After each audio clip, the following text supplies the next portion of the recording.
शिव महापुराण की कथा वर्णन कर रहे हैं। शिव तत्व कह रहा है। वज्र सुमन बड़े हुए, उनका विवाह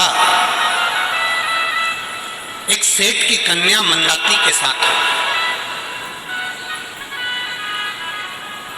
सोमवार की अष्टमी पर चढ़ाए गए बगीचे के पुष्प से इसको पुत्र की प्राप्ति हो गई। सेठ को बेटा हो गया वज्र सुमन और उसका विवाह हो गया मंदाती के साथ। विवाह पर मंदाती, वज्र सुमन तो शिव जी की आराधना में लगे रहते, वज्र सुमन तो भगवान शंकर की भक्ति में डूबे रहते, वज्र सुमन तो भगवान शंकर की अविरल भक्ति में लगे रहते, पर मंदाती का मन शिव तत्व में लगता ही नहीं। अभी आपको कथा में कहा कि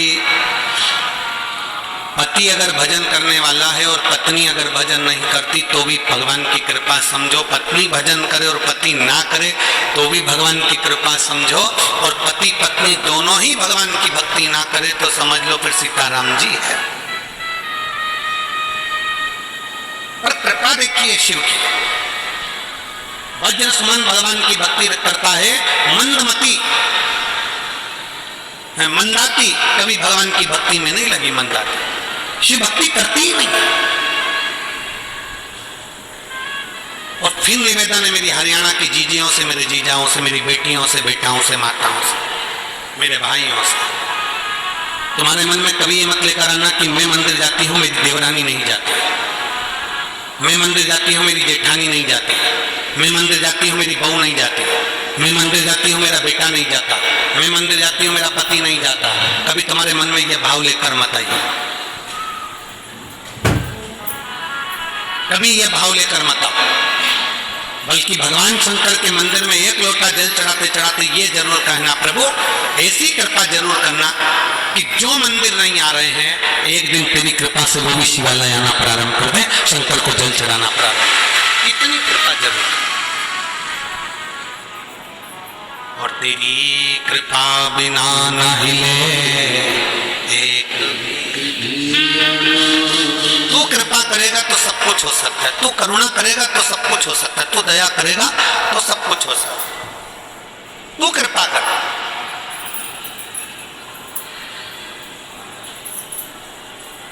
बाबा की कृपा ऐसी हो।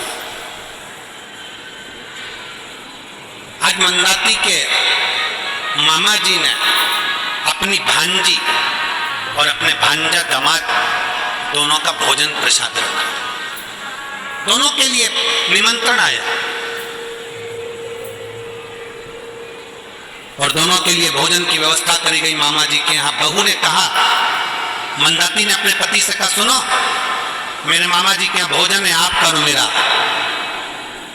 आप भांजी दामाद हो, आपका और मेरा दोनों का भोजन है, चलिए चलो। पति ने मना करा, देखो आज मैं नहीं जा सकता, आज मेरा मन नहीं है जाने का, मैं नहीं जाऊंगा, आज मैं नहीं जाऊंगा। पर पत्नी तो पत्नी थी, थोड़ी जिद पे अड़ गई।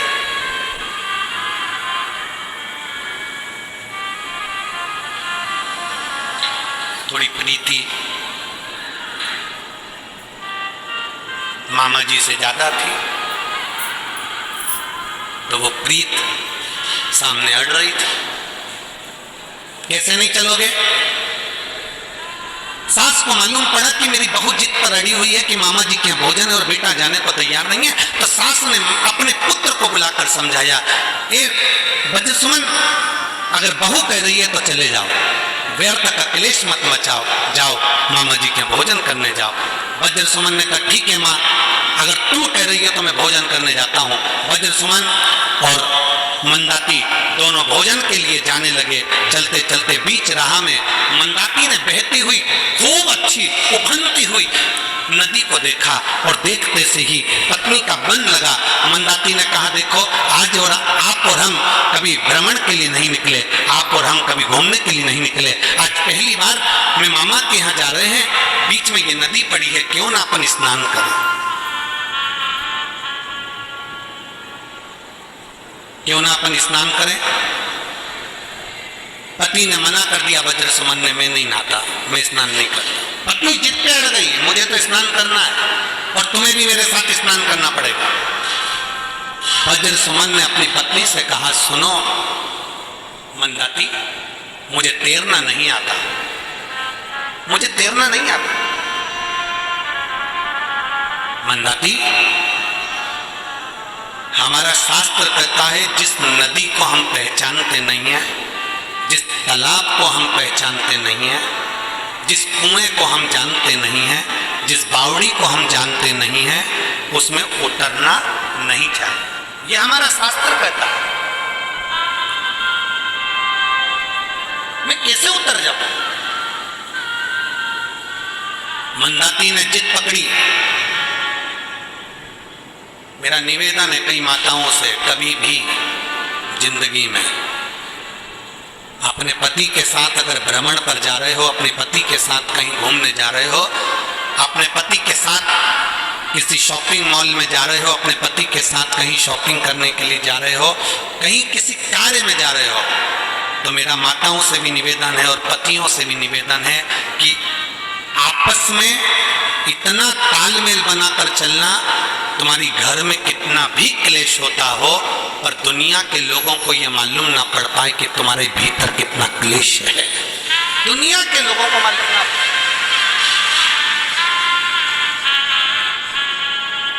इतना तालमेल बनाकर चलिएगा, इतना तालमेल।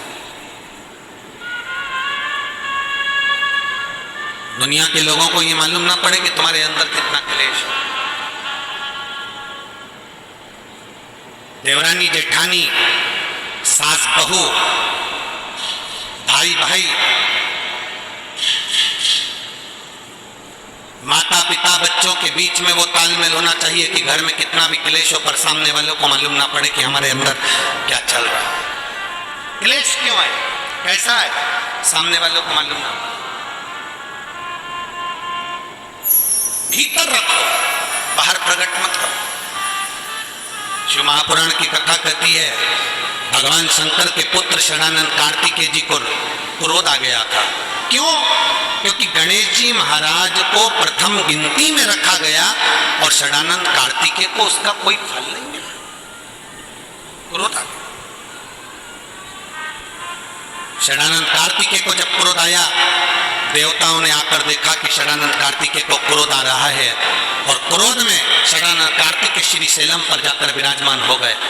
जब श्री शैलम पर कार्तिकेय जी बैठे, इंद्र ने जाकर पूछा, क्यों कार्तिकेय आप अपने पिता पर क्रोध कर रहे हो? क्यों कार्तिकेय, तुम्हारे भाई को ज्यादा सम्मान मिल गया इसलिए तुम्हें गुस्सा आ रहा है?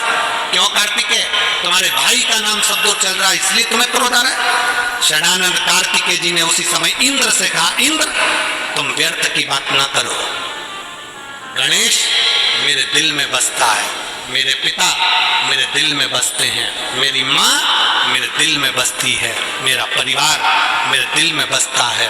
तो फिर तुम अपने माता पिता से रुष्ट होकर, तुम अपने माता पिता से नाराज होकर ये श्रीशैलम में आके क्यों बैठ गए?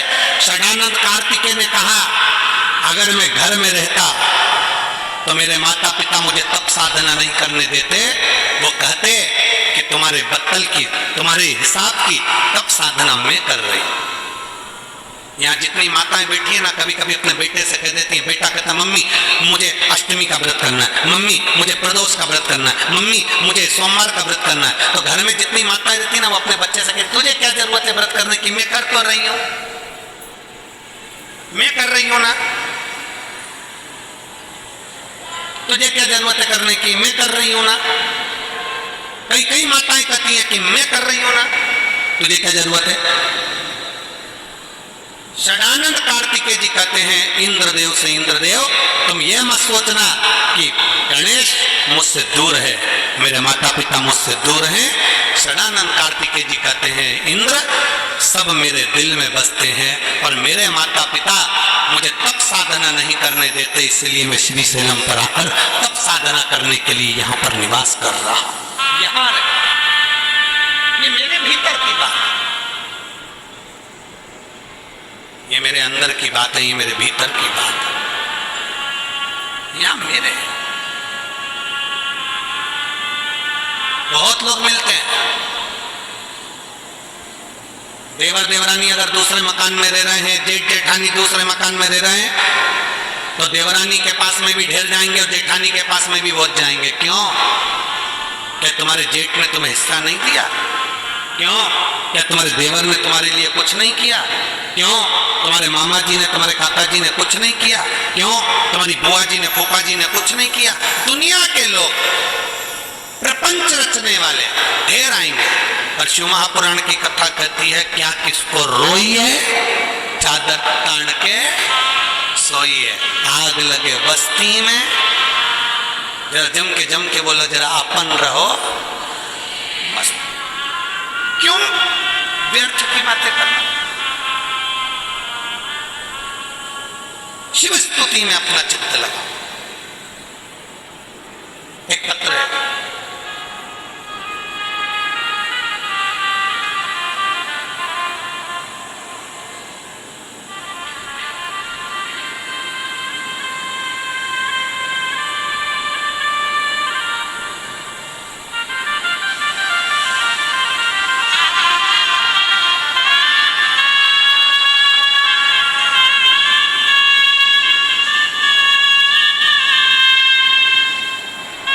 दोष कसारिया। मेरे पति का नाम राजेश कसारिया। कहीं बैठे हो, मेरा मोबाइल नंबर ये है। पत्र को आप लोग एलईडी पर, आस्था चैनल पर भी पढ़ सकते हैं। एलईडी पर, आस्था चैनल पे पत्र चलता है, आप उसको पढ़ सकते हैं। कहीं बैठे हो तो हाथ हिला सकते हैं, और अगर बैठी हो तो बेलपत्री लेने के लिए यहाँ आ सकती हैं। मैं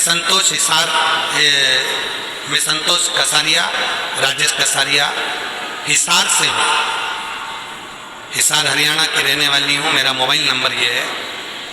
मेरे पति के गले में गठान हो गई। दिसंबर 2023 में हमने जगह जगह पर दिखाया, हिसार के हॉस्पिटल में दिखाया, फिर हम लोगों ने बाहर जाकर भी दिखाया। डॉक्टरों ने कहा कि ये गठान का ऑपरेशन होगा और गठान निकालकर जांच हो। ऑपरेशन का खर्चा पूछा गया तो 3.5 लाख रुपए का खर्चा ऑपरेशन का बताया। हमने डॉक्टर साहब से कहा, डॉक्टर साहब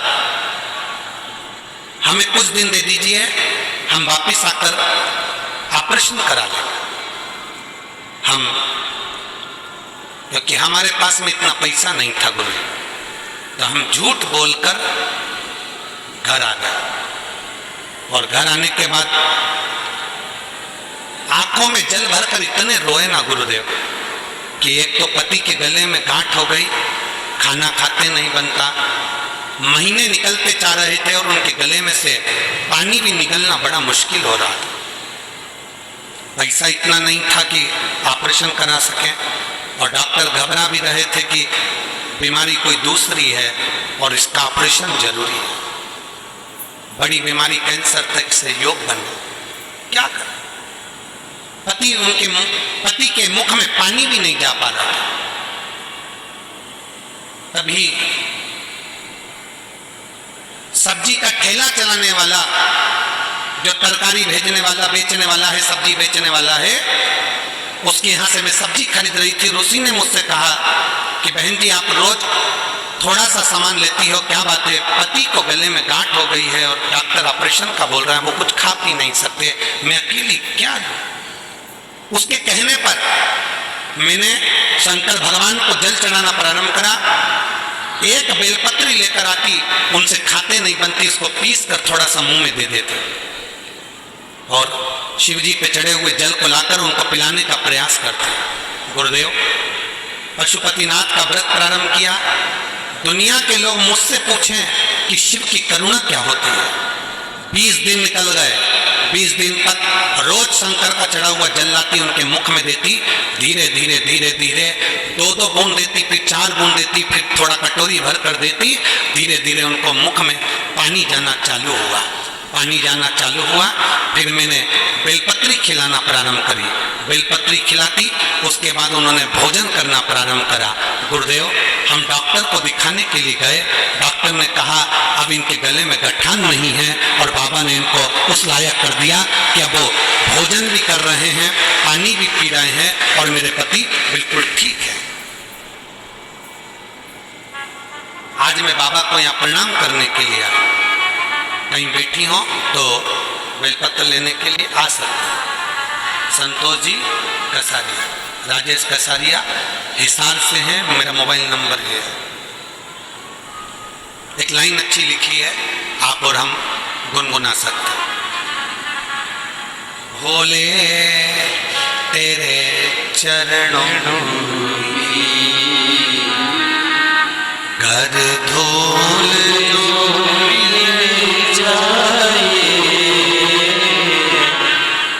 भोले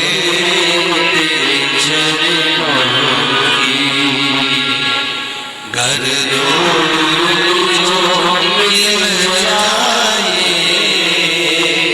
सच कहता बाबा, तकदीर बदल जाए। अगर दिल से,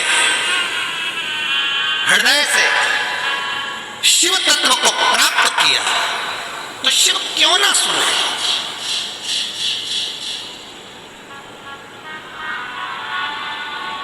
पति मना कर रहा है, पत्नी कह रही नहीं नदी में नहाना पड़ेगा, पति कह रहा है मुझे तैरना नहीं आता, पत्नी कहती है चलो मेरा हाथ पकड़ो और नदी में चलो,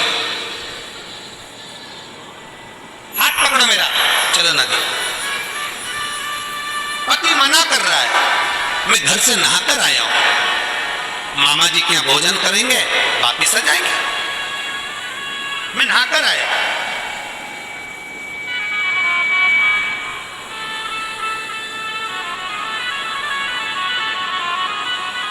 हाथ पकड़ो मेरा, चलो चलिए। और चले। पति अपनी पत्नी मंदाती को समझा रहा है, मान ले मेरा कहना, मान ले, मेरे बस का, मेरे बस का नहीं।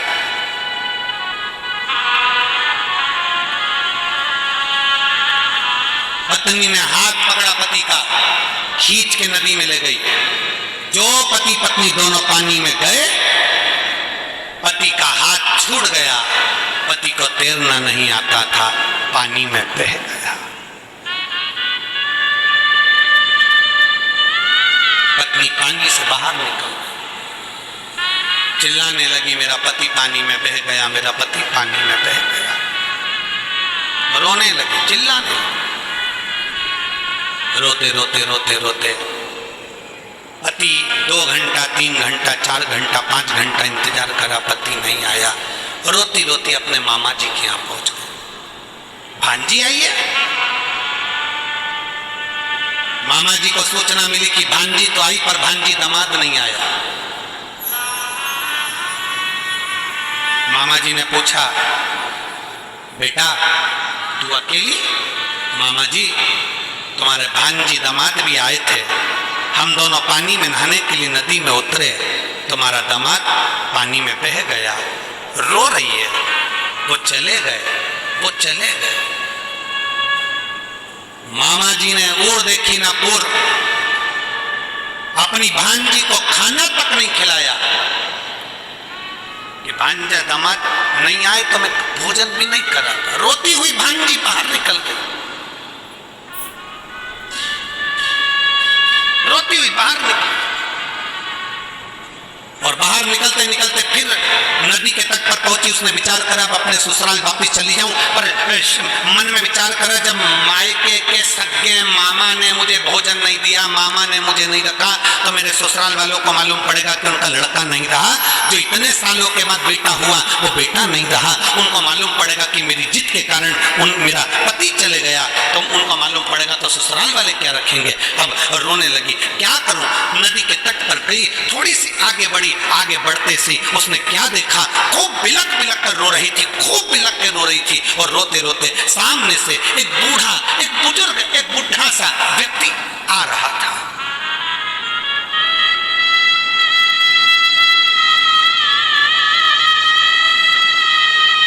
घर में, गांव में, नगर में, शहर में, परिवार में एक बुजुर्ग व्यक्ति रहना चाहिए, होना चाहिए। घर में बुजुर्ग का सम्मान होना चाहिए, बूढ़ा व्यक्ति घर के अंदर होना चाहिए। क्या फल मिलता है।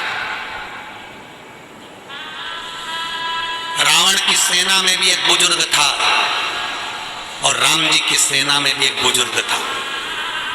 राम जी की सेना में भी एक बूढ़ा था और रावण की सेना में भी एक बूढ़ा था। रावण की सेना में रावण के नाना माल्यवन बूढ़े थे, राम जी की सेना में जामवंत बूढ़े थे। दोनों में अंतर है। रावण बूढ़े माल्यवन के कहना मानता नहीं था और हनुमान जी बिना जामवंत के कहीं जाते ही नहीं थे। दोनों में अंतर है, दोनों में अंतर। रावण बूढ़े का कहना नहीं मानता था, रावण बुजुर्ग का कहना नहीं मानता था, रावण बूढ़े का कहना नहीं मानता था। माल्यवन समझाते थे, मानता नहीं था। नाना जी समझाते थे, मानता नहीं था। माल्यवन बूढ़े के कहने पर नहीं चल, रावण बूढ़े के कहने पर नहीं चलता था, बुजुर्ग के कहने पर नहीं चलता था। और हनुमान जी जब लंका पर चढ़ाई करने के लिए जाते हैं तो जामवंत से पूछते हैं कि आप मुझे आज्ञा करें, मैं क्या करूं। जामवंत ने कहा कि ऐसे जाओ, ऐसा करना, वैसा करना, और रावण चल, हनुमान जी चल देते हैं। हनुमान जी चल देते हैं। घर के बुजुर्ग के कहने पर अगर तुम चले हो तो ये पक्का है एक दिन लंका में आग लगाकर ही मानोगे, ये निश्चित है। थोड़ा बुजुर्ग का सम्मान हो। शिव महापुराण की कथा कहती है माता पिता का घर में आदर होना चाहिए, बुजुर्ग का सत्कार होना चाहिए, बूढ़े का आदर होना चाहिए, सम्मान होना चाहिए।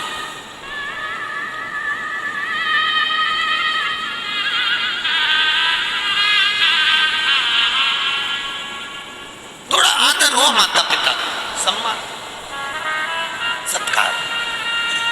चले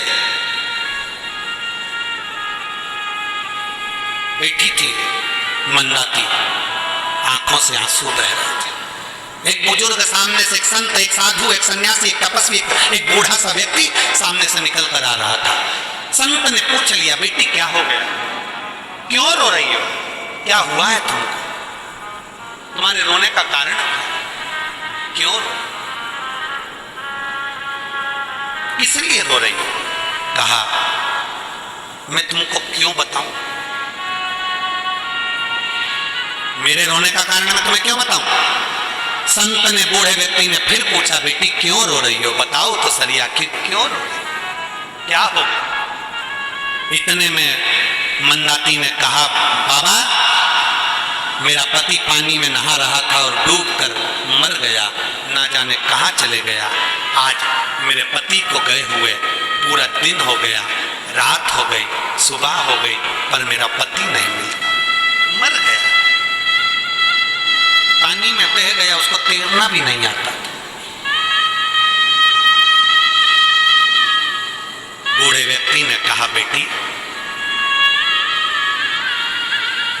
मैंने किसी के मुख से सुना है, किसी के मुख से सुना है।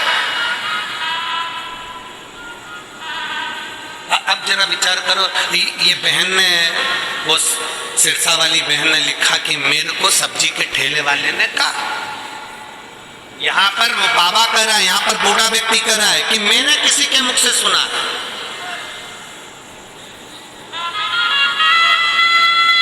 कि अगर घर में दुख आया है, तकलीफ आई है, कष्ट आया है, कोई परेशानी आई है, तो पार्थिव शिवलिंग का अगर निर्माण करा जाए और 7 वृक्ष की पत्तियों को तोड़कर 7 आचमन जल, 7 चुल्लू जल शिव को चढ़ाया जाए और 7 वृक्ष की पत्तियों को तोड़कर शंकर पर चढ़ाया जाए तो दुख कट जाता है। इतने में तो तुरंत मंदाती को गुस्सा आ गया और मंदाती को क्रोध आया और मंदाती ने कहा, ए बूढ़े, तुझ में अकल नहीं है? मेरा पति मर गया, मेरा पति पानी में बह गया और तू मुझसे कह रहा है कि पार्थिव शिवलिंग का निर्माण करो, 7 चुल्लू जल, 7 आचमन जल, 7 चुल्लू जल में भगवान को चढ़ाऊं और 7 वृक्ष की पत्ती लाकर चढ़ाऊं। बूढ़े व्यक्ति ने कहा, बेटी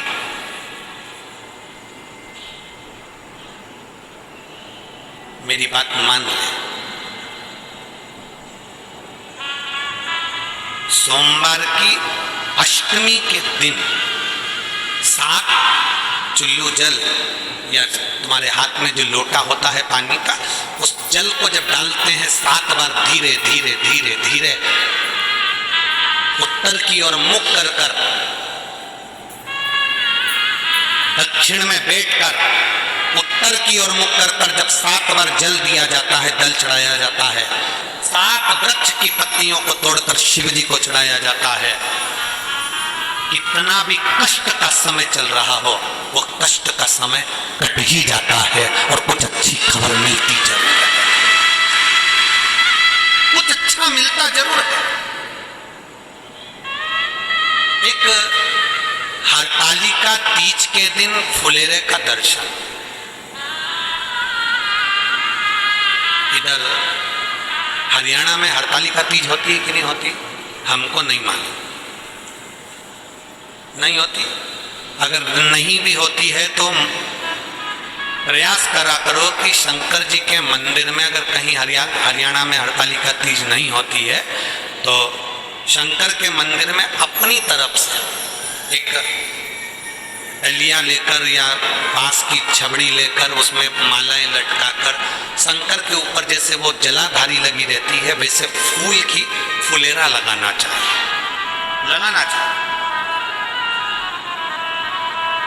और मेरा निवेदन है यहाँ बैठी हुई सारी माताओं से, आपके नजदीक में जो शिव मंदिर हो, प्रयास करना कि हरतालिका तीज के दिन अपनी तरफ से एक फुलेरा अपने घर में तैयार कर लो, माला ही तो लटकाना, एक फूल झूमर जैसा।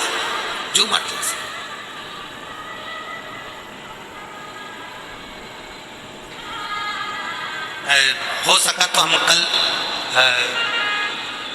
बताएंगे, बोलेंगे इनको यादव परिवार में वर्धन जी की माता जी को या उनकी चाची जी को बोलेंगे तो वो बना के लाएंगे, तो हम आपको दिखाएंगे कल कि फुलेरा कैसा होता है। एक गोल या चौकोर कोई रिंग, उसके अंदर मालाएं लटकी, फुलेरा वो लगाया सामने, देखो पीछे लगा हुआ दिख रहा होगा आपको, कैमरे वाले उसको जरूर दिखाएं। एक गोल और भी हम कल एक बना के ले आएंगे तो आपको दिखा दें, फुलेरा बन सके, प्लास्टिक के फूल का नहीं, ताजे फूल का घर में मिल जाए फूल या बाजार से माला लेकर उसका निर्माण कर प्रयास करो। कहते हैं सोमवार की अष्टमी के दिन 7 पत्ती 7 जल के पात्र चढ़ाने से जो फल मिलता है वो फल केवल हरतालिका तीज के फुलेरे का दर्शन कर कर हमें प्राप्त हो जाता है और हमारा आधा कष्ट उस फुलेरे के दर्शन से समाप्त हो। उस फुलेरे दिल से करें, दिल से।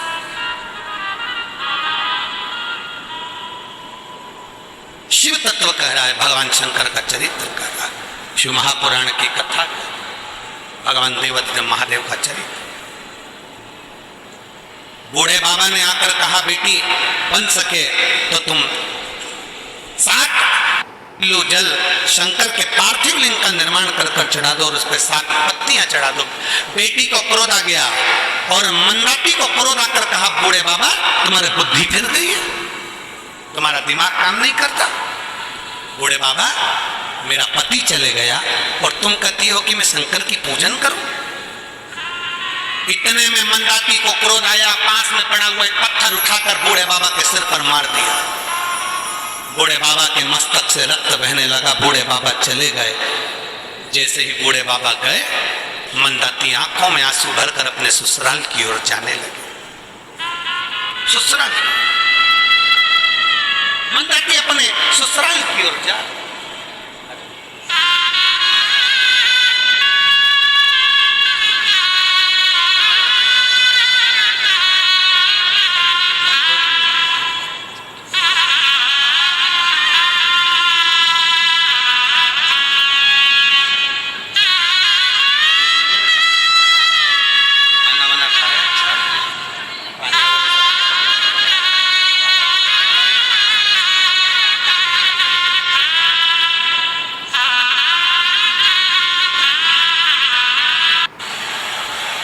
के गले में गांठ हो गई थी, ऑपरेशन का पैसा नहीं था। शिवजी पे चढ़ाए हुए जल पर भरोसा कर बाबा देवादिदेव महादेव ने ठीक करा। कह रही हैं पति भी आए हैं, बेटे भी आए हैं, शिव की कृपा से बिल्कुल ठीक है और भगवान शंकर की करुणा। शिव तत्व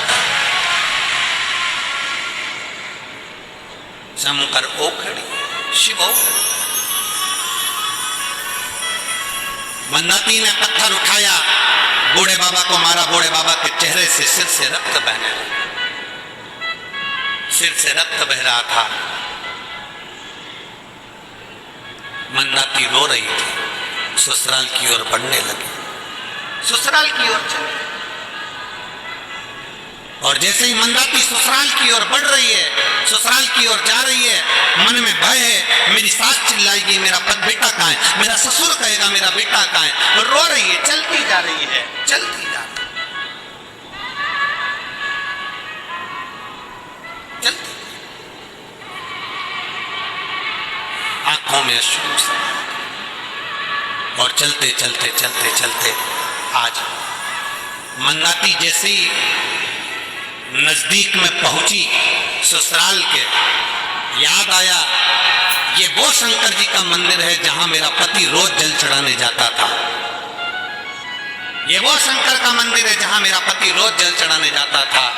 शंकर के मंदिर को देखकर आंख में आंसू भरकर बोली, मेरा पति मुझसे रोज कहता था कि शिवालय चल, शंकर को 1 लोटा जल चढ़ाने चल, शिव की आराधना कर। मैं गई ना, पर आज मेरा पति चले गया तो मुझे शिव की याद आ रही है। भूलवश रोती हुई मंदाती शंकर के मंदिर में आज चली ही गई और जाते से ही मंदिर में जितना सामान पड़ा था उसको बिलट कर हटाने लगी। महादेव तूने मेरा पति ले लिया, महादेव तूने मेरा पति ले लिया, महादेव तूने मेरा पति ले लिया, वो इतना जल चढ़ाने वाले को तूने ले लिया। भूलवश मंदाती जैसे ही मुड़कर जाने लगी, बेलपत्री पत्तियां उसके साड़ी के पल्लू में अड़ गई। अड़ते से उड़ी, उड़कर शंकर पर जाकर गिरी। गिरते से ही मंदाती चक्कर खाकर नीचे गिरती है। मंदिर के लोग उठाकर उसको एक पेड़ के नीचे बिठा देते हैं। जैसे बिठाया, इतनी देर में वृक्ष के नीचे बैठी हुई मंदाती पर लोगों ने जल का छींटा दिया। जल का छींटा देते ही मंदाती क्या देखती है, उसके पास में एक पुरुष खड़ा हुआ है, वो उसको पानी पिला रहा है। पानी पीते समय पानी के पात्र में पुरुष का दर्शन किया। वो पुरुष कोई दूसरा नहीं था, मंदाती का पति उसके पास में खड़ा हुआ।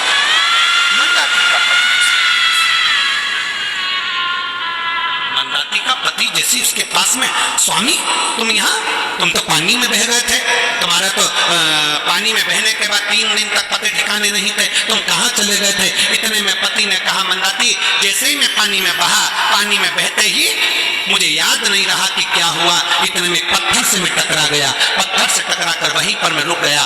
थोड़ा सा कचरा मेरे पास में एकत्रित हो गया। एक नाविक ने मुझे निकाला और नाविक ने निकाल कर मुझे एक और करा, और उस नाविक ने, बूढ़े व्यक्ति ने मुझे औषधि दी, और औषधि देकर आज मेरा स्वास्थ्य पूर्ण तरह से मैं ठीक हो गया। इतने में मंदाती ने कहा, ये मेरा कुछ नहीं है, मुझे लगता है आज तक मैं शंकर के मंदिर नहीं गई थी, शिव ने मेरी लाज रख ली।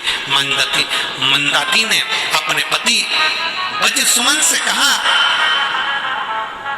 मेरा पुण्य प्रबल नहीं है। बूढ़ा व्यक्ति आया और बूढ़े व्यक्ति ने कहा, अरे ओ मंदाती, तुझे नहीं मालूम आज सोमवार की अष्टमी है। भूल से भी शंकर के दरवाजे जो चला जाता है, भूलवश कुछ समर्पित भी कर देता है, तो शिव उसकी झोली भर ही देता है, उसका सौभाग्य प्रबल कर ही देता है।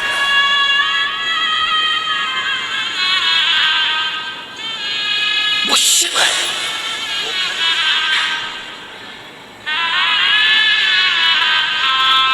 और खाली ना जाता कोई दर से तुम्हारे, खाली ना जाता कोई दर से तुम्हारे, मैं भी खड़ी हूँ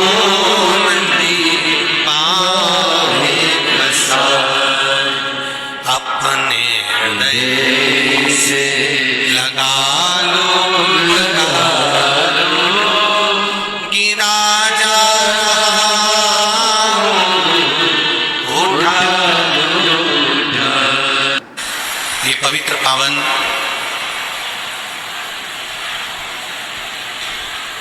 भादों के महीने में आप और हमको यदि ये शिव महापुराण की कथा श्रवण करने का सौभाग्य प्राप्त हुआ है, तो कहीं ना कहीं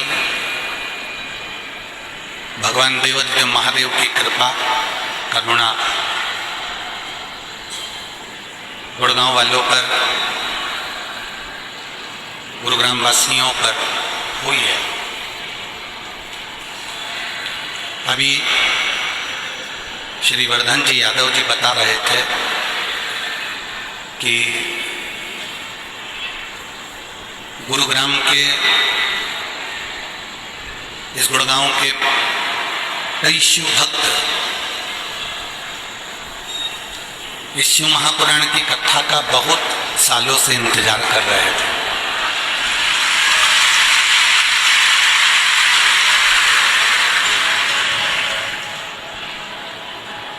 श्री वर्धन जी यादव जी कह रहे थे कि गुड़गांव वासियों को बहुत दिन से इंतजार था और बहुत लंबे समय के बाद में गुरुग्राम की यह पवित्र भूमि पर ना जाने कौन सा पुण्य यादव परिवार ने किया और ना जाने कौन सा पुण्य ये गुड़गांव वासियों ने करा, जो ये भादों के महीने में शिव महापुराण की कथा में।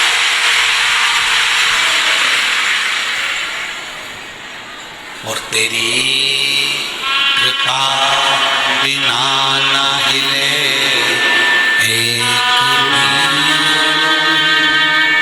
लेते श्वास तेरी कृपा से बखान क्या करूं मैं राखों के ढेर का, चपटी भभूत खजाना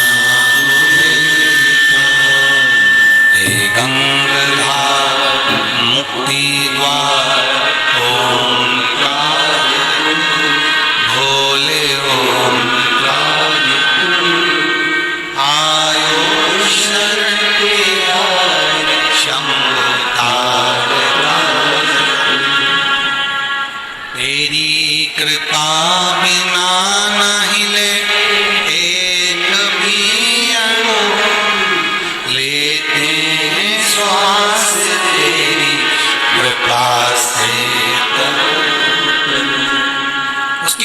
बिना कुछ नहीं हो सकता, उसकी करुणा के बिना कुछ नहीं हो सकता।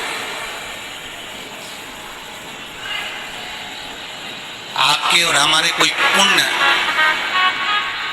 प्रबल हुए हों।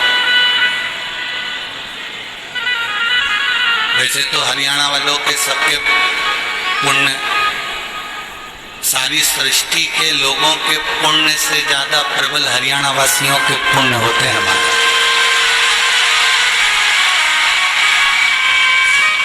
उसका एक कारण है कि भगवान कृष्ण ने गीता का अगर ज्ञान दिया है तो हरियाणा की इस पवित्र धरा से दिया है, पवित्र भूमि से। और जिस भूमि पर आप और हम कथा सुन रहे हैं, गुरुग्राम की भूमि, गुड़गांव की पवित्र धरा, इस गुरुग्राम की भूमि ने सिखाया था अर्जुन को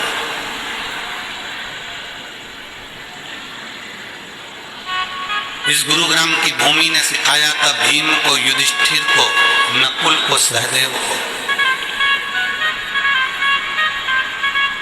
इस गुरुग्राम की भूमि ने, इस गुड़गांव की भूमि ने सिखाया था गुरु द्रोणाचार्य के माध्यम से कि अर्जुन,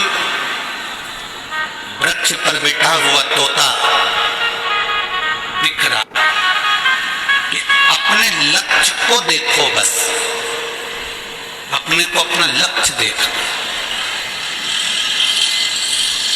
अपने को अपना लक्ष्य नजर आना चाहिए, अपने को अपना लक्ष्य सम्मुख दिखना चाहिए, सामने नजर आना चाहिए। और वो लक्ष्य गुरुग्राम की इस पवित्र भूमि से गुरु द्रोणाचार्य जी ने अर्जुन को दिखा दिया। शिव महापुराण की कथा कहती है ऐसा ही लक्ष्य आपका और हमारा हो कि हम अपने लक्ष्य को देखें। पर दुनिया की जो रीति होती है, दुनिया का जो नियम होता है, दुनिया का जो क्रम होता है, वो अपने लक्ष्य को ना देखकर दुनिया का लक्ष्य देखता है।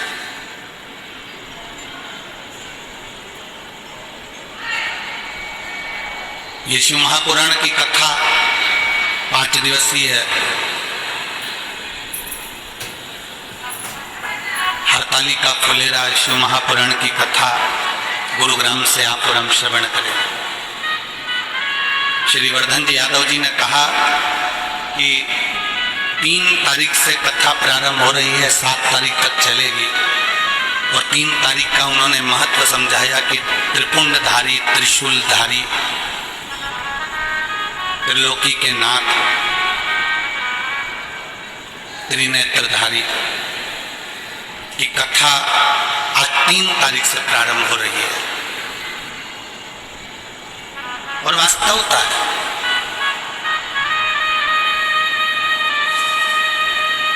तीन चीजें हमारे सम्मुख में आती हैं।